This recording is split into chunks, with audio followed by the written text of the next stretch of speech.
Hi guys, it's Kelly Ray. I wanted to talk about wasting money on marketing, or rather, not wasting money on marketing today. So, I think a lot of business owners are really frustrated with the amount of money they're spending on marketing and advertising, and they're not necessarily getting the return that they want. So, there are a couple different things I want to teach you today that will infinitely increase your marketing effectiveness and therefore increase your sales and your number of clients, and then also decrease the amount you can spend on marketing. So I hope that sounds great to you because this will have a big impact on your bottom line. So the big key is that we are going to look at processes inside your business, sort of once the leads have come in, how we handle those processes, okay? So there's 4 or 5 steps that I want to go through with you. So first, I want to make sure that, number one, you're not just tracking your customers, you're tracking data on your leads. So a lot of us, we have a CRM or a software program, and when somebody becomes a customer, we're like, great, let's put you in the system, right? But that's a mistake. You need to be tracking as soon as you get the inquiry. So get as much information as you can. That's number one. Get as much information as you can on that lead, from that lead in the beginning. So at bare minimum, we need to track how they heard about us, because we need to know what source of advertising or marketing compelled them to come and see us. And in a lot of cases, it's smart to ask, where else have you seen or heard about us? Because people tend to have about 16 impressions of your brand before they take action in purchasing, okay? So we want to collect for sure their name and number and email if we can, for sure how they heard about us, and just keep track, even on a manual like tally sheet by the phone. And anybody who answers the phone, make sure they're tracking this. How did they hear about us? Even if they don't get their name, how did they hear about us? Did we get 10 leads from Facebook today? 5 people walked by and saw our sign. 10 people were referred by an existing customer or client. Just get those numbers down, because we need to know the number of leads coming from each source, okay? That's step one, okay?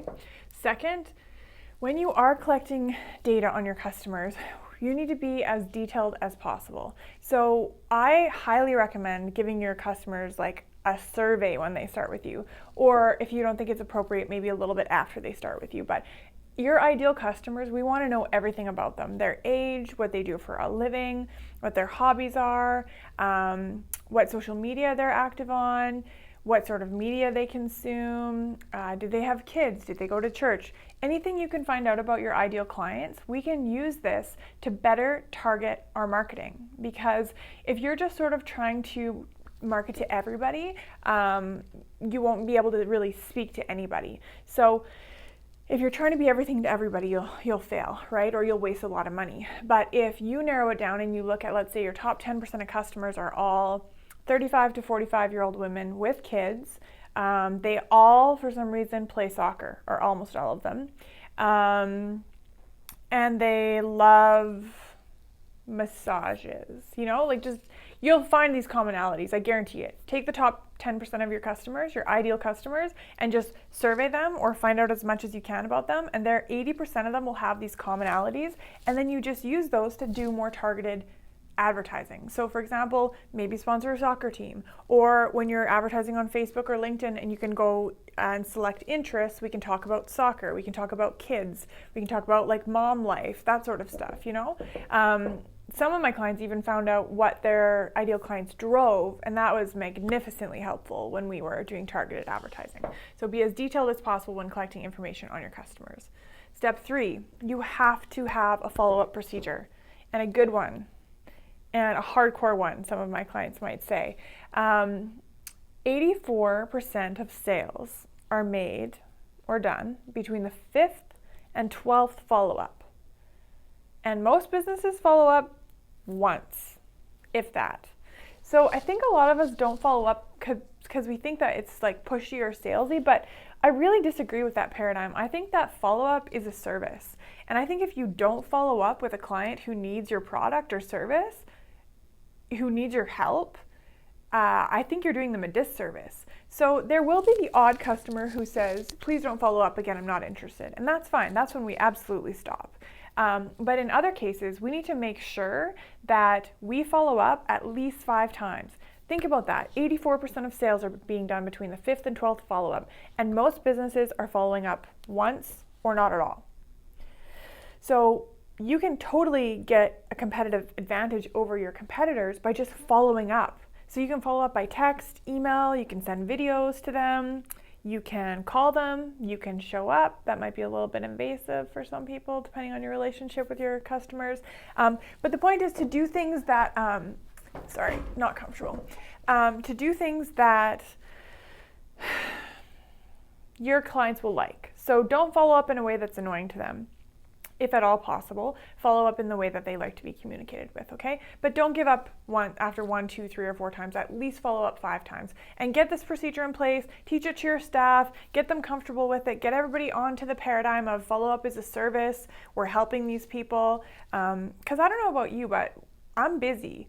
And when I forget something in a cart, like for example, okay, my husband's birthday's coming up, and I tried to order him these, I can't tell you because he might watch this. But anyways, I was so frustrated, and the thing got stuck in the cart, the order kept getting canceled, it was so annoying, and I got a follow-up email reminding me. And even though I was very mad at the company, I really wanted this thing for my husband.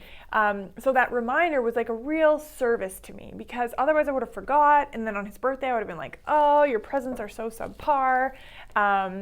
So other things like that, when you get reminders about, for me, for coaching, I know there's a lot of people who think about getting business coaching for quite a while.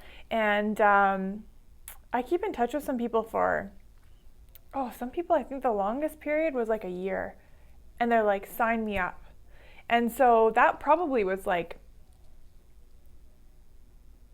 52 follow-ups, because I send out a Monday email. So they're getting an email every week from me just saying, with free tips, that sort of thing.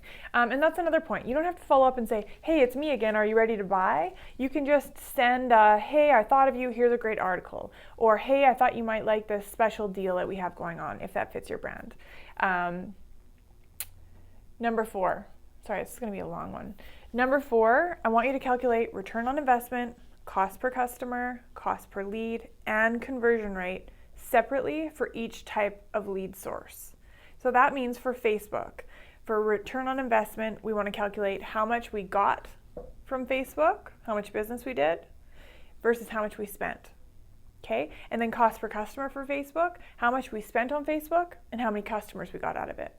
And then because you're also tracking your leads, we can calculate cost per lead. So how much we spent on Facebook divided by the number of leads that came in. And then finally, conversion rate. So if we got 100 leads from Facebook in a month and only 10 of them converted, the conversion rate is 10%. Now, when you have low conversion rates on one of your types of advertising, you really want to take a look at a procedure there, because either maybe the message isn't congruent with what actually happens when the person comes into the business, or you've got a person who's not following your lead procedure. But really investigate that. When you've got a low conversion rate, that's a problem. But I want you to look at all 4 of those, okay? Return on investment, cost per customer, cost per lead, and conversion rate. Because if you only look at 1 or 2 of them, you don't really get the whole picture. You don't have,